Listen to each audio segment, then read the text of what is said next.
back to the George Floyd incident. And there's lots of puzzling questions about that incident. And this was submitted by Brittany Bjorklund. And it covers a lot of key questions, or opens up a lot of key questions that answers need to be found. Why does one photo from behind show the man on the road is not handcuffed and the video from the front that he is handcuffed? Why does the cop car in the restaurant surveillance video different from the one Floyd was lying behind? Different car numbers. Why were the cops in the surveillance footage that arrested him different than the police in the actual incident? Why does the video show the diesel fuel price at 99 cents instead of the regular in the area of $2.49? Why was Waltz acting like this was all okay?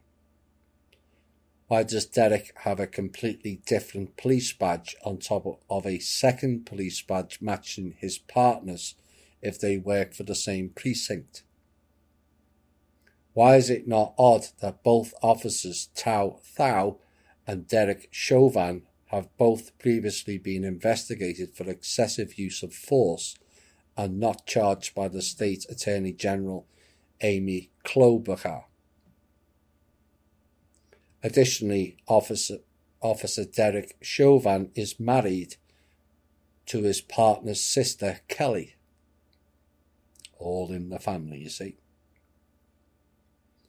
Is there any cop dumb enough to continue kneeling on someone's neck for 8 minutes when surrounded by people and being video recorded? Is it possible for the deceased's cousins and fiancé to be completely tearless during interviews? Why does the main cop have one hand in his pocket most of the time he's kneeling? I'll tell you that. That's a Freemason sign. Why did the kneeling officer appear completely cool and calm as if he was posing for the camera? Doesn't it seem strange that Floyd and the officer that kneeled on his neck worked security together on the same shift at El Nuevo Rodeo Club? The officer for 17 years, and both were laid off because of the COVID virus. Why did the neighbours of this officer say they didn't know he was a cop and never saw him in uniform? Why has the same attorney been hired as with all the other big supposed police killings of blacks? Attorney Benjamin Crump. The same attorney that worked on previous cases that resulted in buses bringing in rioters from outside the city. Why does store surveillance video show Floyd calmly and submissively walking with the officer and not resisting arrest, while the officer gently allowed him to sit down on the sidewalk, and multiple officers calmly chatting with him? Is this the kind of suspect that a police officer would feel the need to put on the ground and place a knee on his neck? Why did the EMT workers wearing police uniforms, including bulletproof vests, roughly handle and dump the unconscious George on the stretcher? This is not how trained emergency workers lift a person with a possible neck injury. Why did they not attempt triage or try CPR?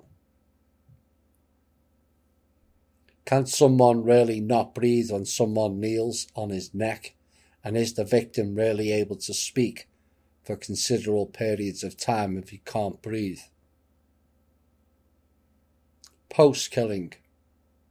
Why is a white man that looks like an undercover St. Paul cop in black and riot gear mask carrying a black umbrella walking around breaking windows, and others dressed similarly starting fires and instigating a riot. Is this reminiscent of the Umbrella Man during the JFK shooting? Why were almost all of the rioters leading the destruction of the neighborhood at the beginning of the riots white and not from Minneapolis, in a black neighborhood after the police killed a black man? Why did the chief of police make it a point that those inciting the riots and arsonists were not from Minnesota? Why was a CNN news crew not only detained but also arrested? So make of that what you will. But it does raise a number of questions, and I have one of my own. If this was all staged, was George Floyd taking the piss out of the people wearing masks, stating, "I can't breathe"? Something else to ponder on. So the death of George Floyd, or otherwise, was the event for the media and the clowns to backtrack away from their now clearly failed program of pandemics and viruses. And my warning to the police only earlier this month sadly came to fruition again. And now they're in the firing line of a pent-up public anger. I do not condone violence in any way, shape or form. In essence, you are giving the authorities exactly what they want, whether it was created or otherwise. A successful attempt to show your contempt for any authority is, don't play their game by giving them the reaction they seek. Wanton destruction and violence is not avenging anyone's death, and just becomes an excuse to behave badly, which sadly reinforces the stereotype of the black people. Can you not see that?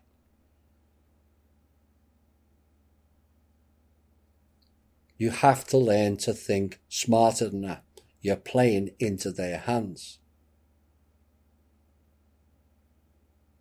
I get you have lost a lot of people via the police, but all colours have, as well as their heavy-handed Israeli paramilitary taught tactics, are causing havoc on our streets at levels that are unacceptable.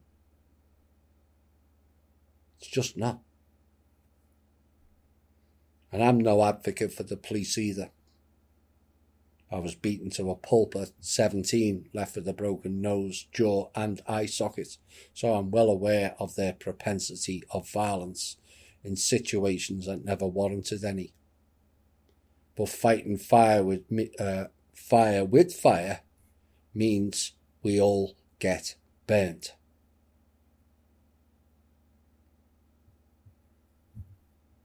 And there are a number of issues I've covered previously that bear reminding to us all of where all sides play a role that leads to situations getting out of hand.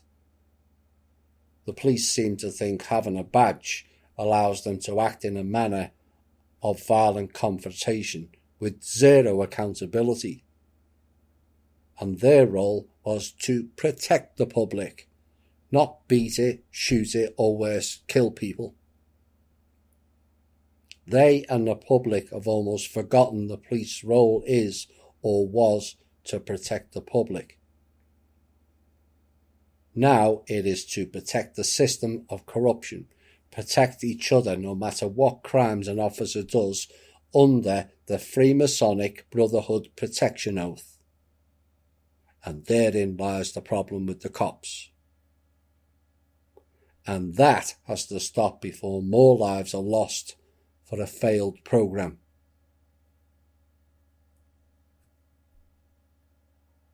But this show likes to balance things out and look at things in full perspective.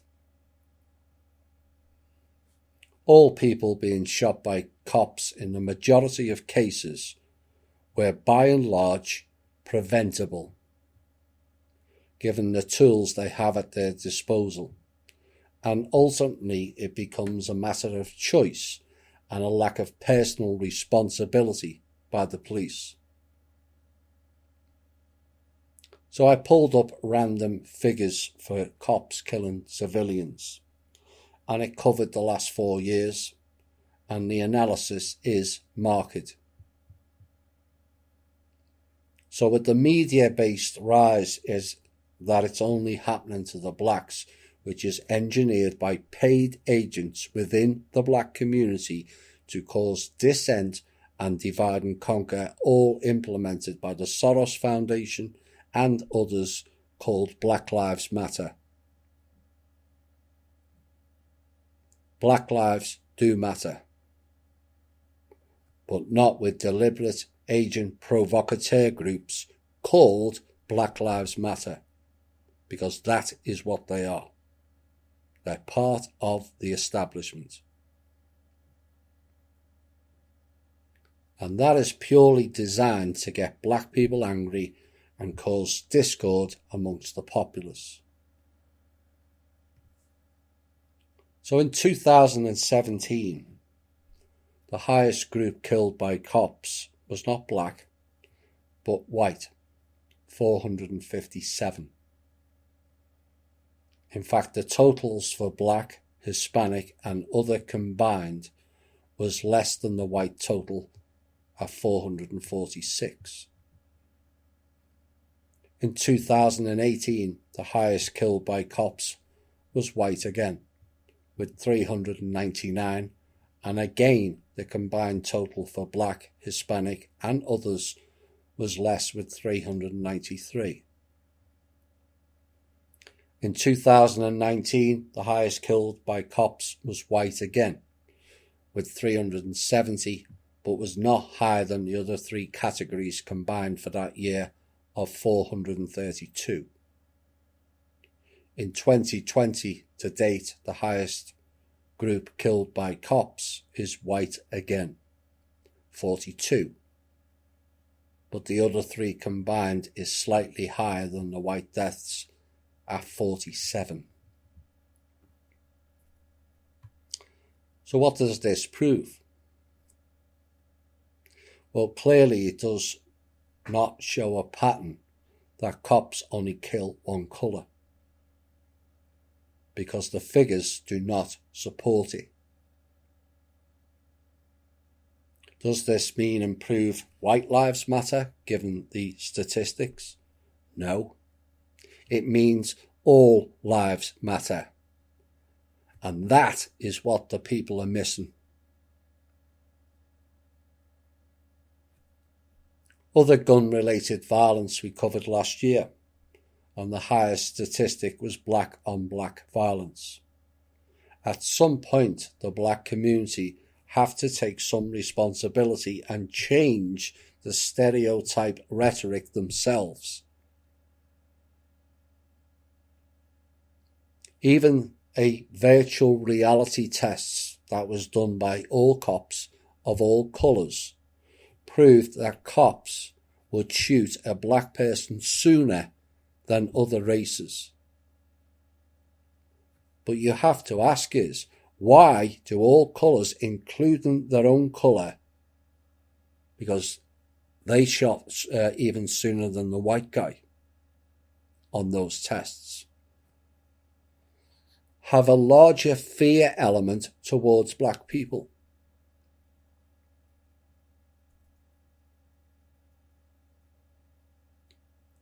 And the answer lies within the black community themselves.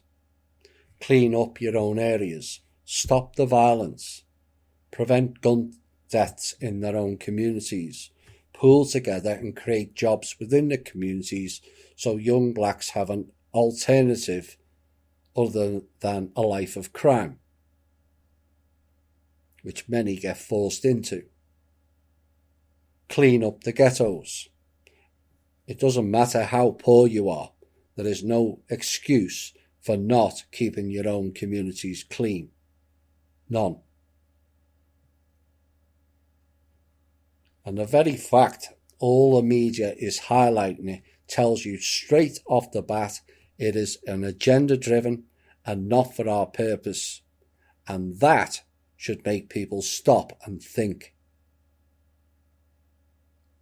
Pictures of black people looting and smashing things spread all over the social media and awake people posting it everywhere, oblivious of their participation in reaffirming a preset narrative. And at which point do you stop and think? Since when are portal people interested in black people? Like never. Since when are portal people interested in people of any colour? Like never. They are there to read Langley and think tank-based scripts designed to fool and distort the public's thinking and mindset. Hashtag social distance and all MSM media. Solves that problem.